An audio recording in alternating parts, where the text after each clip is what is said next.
and much more. Former New York City Mayor Rudy Giuliani. Mr. Mayor, the Senate report actually said, had in fact they listened to the request for security by Ambassador Stevens, they could have prevented this.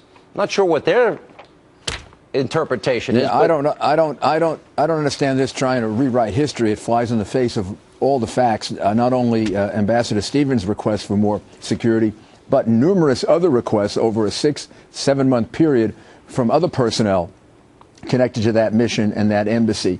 There were numerous requests for additional security. There also were specific acts of terrorism, including one, I believe it was in June of that year, in which they blew a hole in the wall of the mission. Yeah. So I don't know. Numerous requests what you need by many people. I don't need. Yeah. I don't know what you need to wake you up and then having a hole blown in the wall. Obviously, the Secretary of State was asleep at the switch. She wasn't paying attention. She was trying to create a narrative of everything's working there, everything's fine, Al-Qaeda is no real problem. She wants Libya to be a success. After all, she had no successes as Secretary of State. Well, we also learned last week, Mr. Mayor, we learned that the day while the attack was going on, we learned that the military people that were meeting with the president knew it was a terrorist attack while it was happening. So, you know, that whole narrative was one big lie that it was YouTube related, right?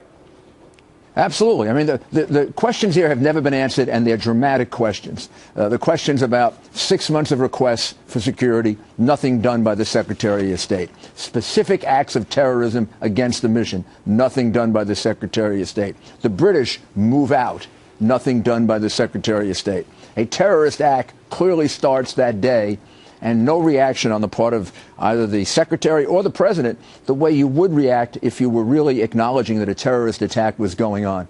And totally inexplicable to me, we don't try to send our forces there, and the explanation that we get is there wasn't enough time. But of course, how would you know there wasn't enough time when the incident is going on? You don't know that an incident is going to be 4 hours or 24 hours or 50 hours. So there are so many unanswered questions. And unlike Chris Christie, who held a press conference, answered all the questions, held people accountable and fired them, no press conference, no answering questions, complete cover-up, and nobody's been held accountable for the deaths of 4 brave Americans. And now they want to blame one of those Americans. They want to blame the victim. Governor, Mr. Mayor, we're going to get into the issue. We're going to get into the issue of Governor Cuomo's comments, but I want to get your quick reaction in the short time we have left to when he said this about conservatives. Who are they?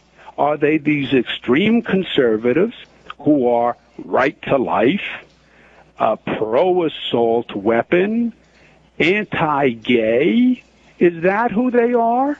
Because if that's who they are, and if they are the extreme conservatives, they have no place in the state of New York. Because that's not who New Yorkers are. I guess Cardinal Dolan has to get out of here along with me. I think the governor is going to regret those remarks. I'm surprised, actually, because he hasn't really acted that way. He's been pretty much a moderate in the way in which he's governed, unlike the new mayor.